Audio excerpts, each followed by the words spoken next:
डंडे मार मार के उसके हाथ तोड़ दिए, वो अपनी जान जाने आफरी के सुपुर्द कर दी। कहां है आप? कातिल हैं ये लोग। किसी के घर के ऊपर हमलावर हम नहीं हुए। हमने किसी की बहन बेटी की इज्जत के साथ खिलवाड़ नहीं किया। हमने बच्चों को टीयर गैस के शेल नहीं मारे, हमने रबर की गोलियां नहीं मारी, हमने किसी के साथ ऐसा जुल्म नहीं किया। साइफर आएगा और यहां पर एक इंपोर्टेड हुकूमत कायम होगी। साइफर आया, एक दफा वजीर आजम इमरान खान थे, दूसरी दफा वजीर आजम प्राइम मिनिस्टर थे। मतलब उसका नाम लेना मैं समझता हूं जुबान पलीद हो जाती है। जो कायदे आजम और पाकिस्तान को और पाक फौज को गालियां निकालता है कि जिन्होंने पेट फाड़ने थे, लाड़काना, लाहौर और क्वेटा की सड़कों पे घसीटना था। आप अस्सलाम वालेकुम नाज़रीन इकराम, आपको मुकम्मल वीडियो दिखाते हैं। एजाज चौधरी की बड़े अरसे बाद धुआंधार किस्म की तकरीर पूरे ऐवान को हिला कर रख दिया और सब कुछ पूरी दुनिया के सामने खोल कर रख दिया कि किस तरह मजालम ढाए गए।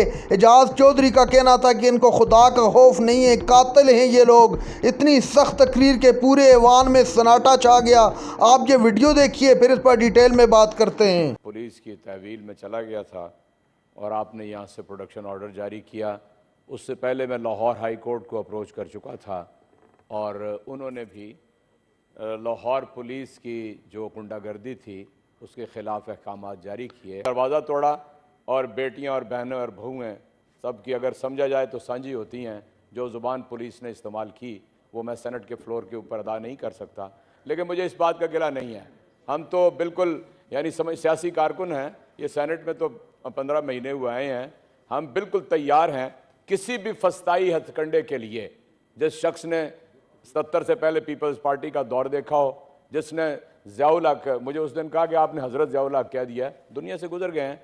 ज़ियाउल हक के मिलिट्री कोर्ट से, समरी कोर्ट से 1 साल की सज़ा भुगती हो और 6.5 महीने जेल में रहा हो, जिसने बाद में शहबाज शरीफ की जुल्म की, वो जब वाजपेयी आया था उसमें भी 3.5 महीने शाहपुर सदर में गुजारे हों, उसके लिए यह बहुत ही मामूली बात है। लेकिन आपका शुक्रगुजार हूँ कि आपने प्रोडक्शन ऑर्डर जारी किया।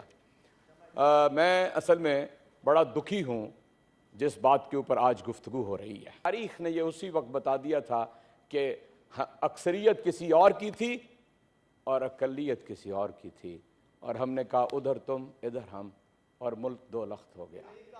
और मैंने तो किसी का नाम नहीं लिया।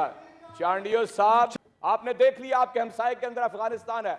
40 बरस हो गए हैं। इस्तेमार उस पूरी कौम को तबाह बर्बाद कर चुका है, उसके ऊपर बम्बार्डमेंट करता है, उसके ऊपर ड्रोन हमले करता है। और यहां सारे याद रख लें कि यहां पर वो कौन कौन लोग थे कि जिन्होंने ड्रोन हमले करने में मदद दी थी। इसलिए आंखें बंद ना करें, वो जो उस कबूतर की तरह कि जो बिल्ली को देख के आंखें बंद कर लेता है। अगर किसी विजनरी ने यह कह दिया है कि आपके हालात ठीक नहीं हैं, सारे बलूचिस्तान के मुहिब वतन यहाँ पर मौजूद हैं जो अपनी जानिब पे खेल के वहाँ पर अपनी ज़िंदगी के मुश्किल तरीन हालात में बसर करते हैं। लेकिन क्या भारत की रेशा दवानियाँ आपको नहीं याद कि बलूचिस्तान के अंदर क्या हो रहा है? क्या आपको नहीं पता कि यहाँ पर जनापुर के नक्शे आए?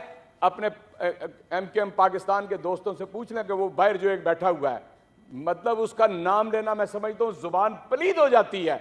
जो कायदे आजम और पाकिस्तान को और पाक फौज को गालियां निकालता है। इसलिए मैं ये समझता हूं अगर आपको किसी ने मुतवज्जो किया है तो आप उसे खैर की बात समझें। मुल्क टूट गया था, आपकी याददाश्त में रहना चाहिए।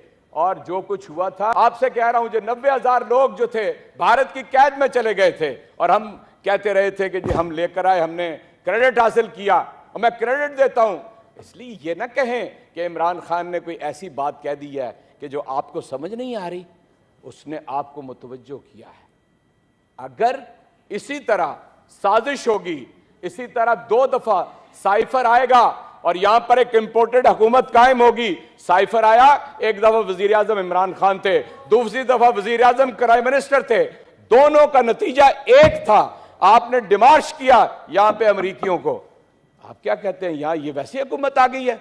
20 लोगों को आपने खरीदो फरोख्त किया सिंधा, उसमें मंडी नहीं लगी यहां पर आप। इसलिए मैं ये समझता हूं कि गिलानी साहब फरमा रहे थे, गिलानी साहब तहरीक इंसाफ ने आपके ऊपर मुकदमे नहीं कायम किए। जरदारी साहब को 10 साल तहरीक इंसाफ ने जेल में नहीं रखा। हमने नहीं आपको कोई सजा दी, हमने सारे केस आपने एक दूसरे के ऊपर बनाए जो आप अदालतों के अंदर चल रहे हैं। एक केस सिर्फ हमने बनाया है जिसमें यानी क्राइम मिनिस्टर को और उसके बेटे जाली वजीर आला पंजाब को बिल्कुल सजा हो सकती है। ओपन एंड शट केस है FIA का। आपने डायरेक्टर बदला, आपने एक को हार्ट अटैक हुआ, दूसरा भी वो फौत हो गया। इसलिए मैं कहता हूं कि तहरीक इंसाफ की तरफ ये रूह सुखन आपका नहीं होना चाहिए। आप अपनी सफ़ों के अंदर ढूंढें वो कौन लोग हैं, अपने अंदर से ढूंढें। और दूसरी, आप कहते हैं जनाब उदास हैं आप, यानी आप वो जो लाहौर के मसाफात में एक बस्ती है लंदन, वहां पर जो हमारे गुरु बैठे हैं उनसे तो आप उदास नहीं हुए, तो पेशावर तो ऐन पाकिस्तान का हिस्सा है, उससे आप उदास हो गए हैं। और मैं सिर्फ यही अपनी बात को लंबा नहीं करता, सिर्फ मैं यही कहना चाहता हूं कि ये उठ के चले गए। मुझे वादा किया था वज़ीर कानून ने कि वो मेरी बात सुनेंगे। हमारे एक कारकुन को हमारा हक है। बिलावल साहब ने 2 मार्च किए, नून लीग ने 2 मार्च किए PDM के साथ मिलकर, फजलुर रहमान साहब 2 मरतबा 13 दिन का धरना, 4 दिन का धरना दिया। हमने सबको अमन ईमान फराम किया। किसी के घर के ऊपर हमलावर हम नहीं हुए। हमने किसी की बहन बेटी की इज्जत के साथ खिलवाड़ नहीं किया। हमने बच्चों को टीयर गैस के शेल नहीं मारे, हमने रबर की गोलियां नहीं मारी, हमने किसी के साथ ऐसा जुल्म नहीं किया। हमने लाहौर के फैसल अब्बास को कि जो लटक रहा था अपनी जान बचाने के लिए डंडे मार मार के उसके हाथ तोड़ दिए, वो वेलकम रजा साहब, आइए। अपनी जान आफरी के सुपुर्द कर दी। कहां है आप? कातिल हैं ये लोग। हमने FIR दर्ज कराई है कातिल वजीर दाखिला के ऊपर इस तरह। और मैं ये कहना चाहता हूं, आखिरी बात सुन लें, कभी भी किसी सियासतदान के बारे में ऐसा ना कहें जो अल्फाज यहां पर चेयरमैन तहरीक इंसाफ के बारे में हमने तो कभी लिख कर नहीं दिया था कि हमें डिमेंशिया हो गया है। हमने कभी नहीं लिख के दिया था अदालतों में। इलाज तो उनको कराने की जरूरत है ना, इलाज उनको कराने की जरूरत है। जो 8 हफ्ते का कह के गए थे लाहौर हाई कोर्ट के अंदर, 8 हफ्ते का कह के गए, इस्लामाबाद हाई कोर्ट ने मफरूर करार दिया। इस्लामाबाद हाई कोर्ट ने मफरूर करार दिया। जाली बीमार क्यों? नाज़रीन इकराम, आपने वीडियो देखी सेनेटर एजाज चौधरी की तारीखी तकरीर। इस तकरीर में इस हुकूमत के परखच्चे उड़ाकर रख दिए। एजाज चौधरी ने कहा कि इनको खुदा का खौफ नहीं है, जो जुल्म इन्होंने ढाए इनका हिसाब तो इनको देना पड़ेगा। ये जितनी मर्जी कोशिश कर लें लेकिन ये इमरान खान तक नहीं पहुंच सकते। इमरान खान न सिर्फ इस कौम का बल्कि पूरी उम्मत मुस्लिमा का बड़ा लीडर है।